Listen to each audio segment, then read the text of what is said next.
property would make their own presentations. I'm not here in any way, shape, or form to advocate one thing or another, but just we became aware of this. We have been extremely proactive. Roland Lamb and Fred Way. Roland is here. We immediately had called the Office of Behavioral Health. As you know, we've worked aggressively with the city around recovery and how it's done in the neighborhood. Fred Way is part of a national group around best practices, and we've been working with Fred and a coalition of some of the good operators here in terms of recovery houses. We've done everything from the city's perspective that we possibly can. Thanks to Representative Taylor, we are committed, and we will do so in September. I didn't want to do it as part of this meeting because it has a heated agenda or a big agenda. But in September, we will do a town hall with the L&I commissioner. We will bring in someone from the state, and I think we can then have a more proactive discussion about what we've done up to now that's worked, what we need to do moving forward, and what other steps we can take to ensure that the neighbors that we do have that are part of the recovery community, who've been very proactive and worked with us, continue to have a good relationship. But clearly our position in the office has been we have a moratorium, we don't support the zoning, we've done everything we can, and we want to add anything to that from the city's perspective, but we have been as potentially proactive as we possibly can. Roland, I don't know if you want to act quickly. Many of you know him. Roland has come to just about everything that we've asked him to up here, and he's the director of behavioral health for the city of Philadelphia. Well, Office of Addiction Services. Arthur Evans is the director of the Department of Behavioral Health. Good evening, everybody. Good evening. Just want to let you know that the Office of Addiction Services has worked very closely with Councilwoman Sanchez to ensure that we do not disrupt, disturb, or violate anybody's community. And we're very much interested when we hear that there are issues in the community. We do fund recovery houses that are in this community and around the city.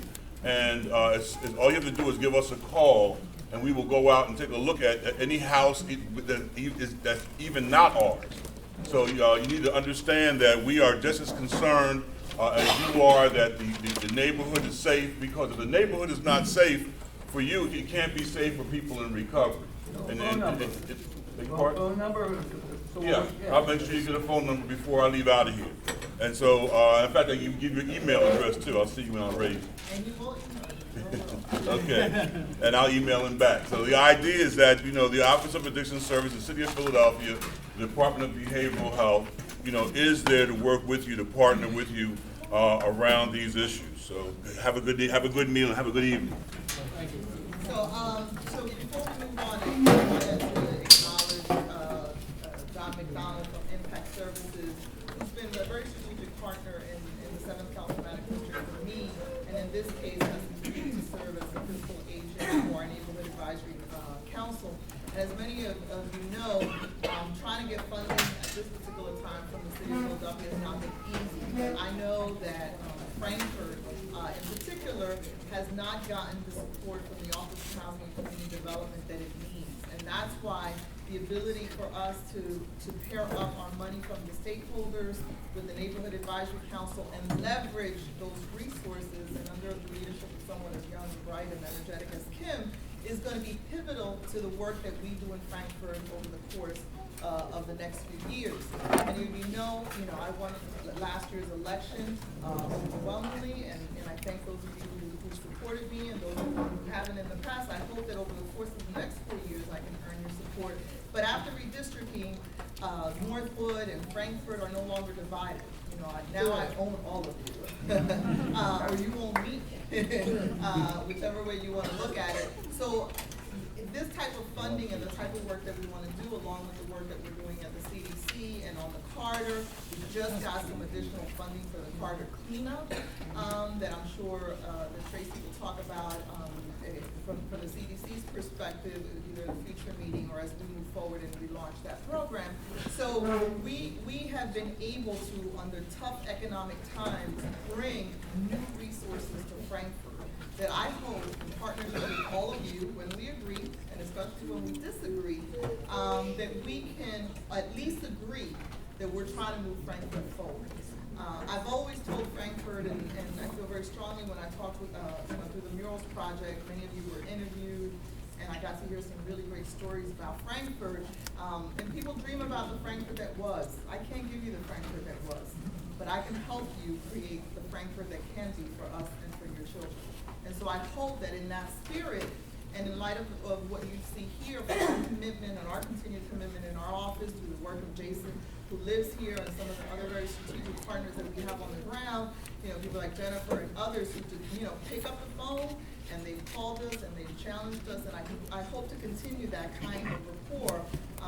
And when we have good projects like Wilma Park and the other stuff that we're doing, then all hands on deck, and sometimes we're going to have disagreements, but let there be no mistake that my office is not extremely committed to moving Frankfurt forward, and as evidenced by the resources that we're bringing, but as evidenced by some of the things that you begin to see both through the Miramar Project and the business stuff that we're doing on the Carter. We're very, very committed. And what I don't want to do over the course of these next 4 years is fight about it all the time. You guys know my first 4 years, everything was an issue. I signed up for this job and I'm okay with that. But we can't be successful unless we're all successful. So it can't be this group is successful and the councilman is not successful, or the rep is successful and the other. And so I hope that in this term we move forward. And if for those folks who want to continue to play the obstructionist, we're going to continue to do stuff. I'm just going to continue the work with those people who want to work with me. So whether it's the Frankfurt Garden Club or the Friends of Overton Park, or the stuff we do at Gambrell, I'm here to work out. I cannot, and I do not want to spend the next 4 years like I spent my first 4.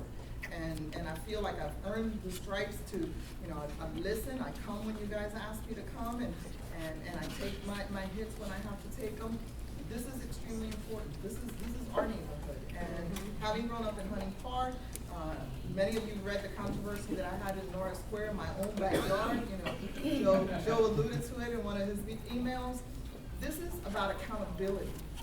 And you're electing me and you hold me accountable when I get elected. I gotta hold organizations accountable. That's not fun work. It's not pretty work. But if you want the money to reach the ground where the people are, I gotta do that.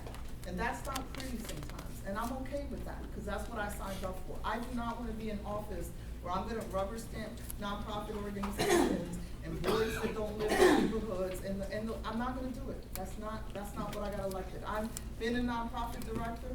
I know how hard it is to do grassroots organizing. I know how hard it is to listen to the community when you think this way is faster. This is not about fast.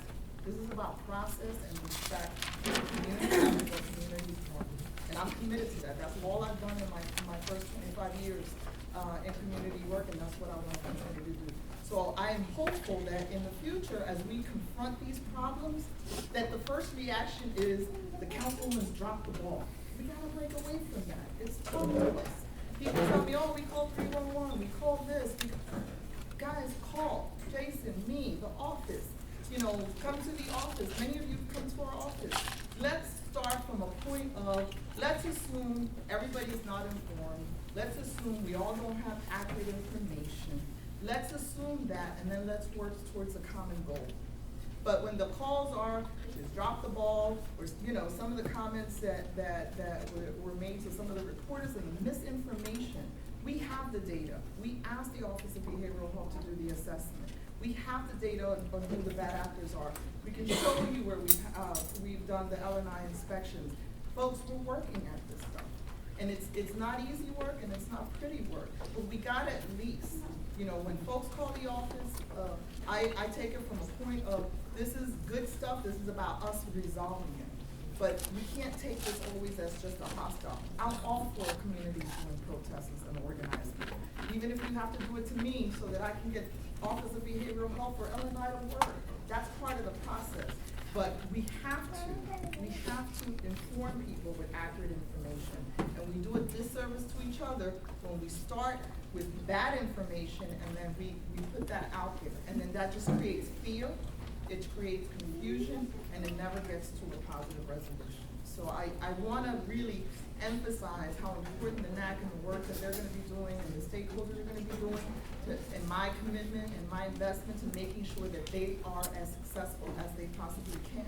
And there will be very few things, if any, that this group of folks, some who already are designated and they'll talk about it, and some who are yet to be appointed, there's nothing that I'm not gonna be willing to do, to be able to do for this group, and what they wanna do. So I really wanna thank, John, and I really look forward, and I want people to support Kim and her activities and her team and what she wants to do.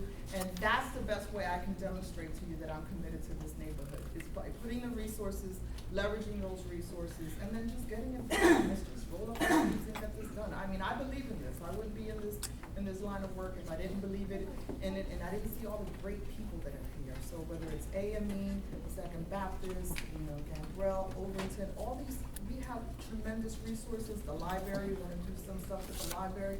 The Carter, you guys are gonna see some amazing things that are gonna happen on the Carter.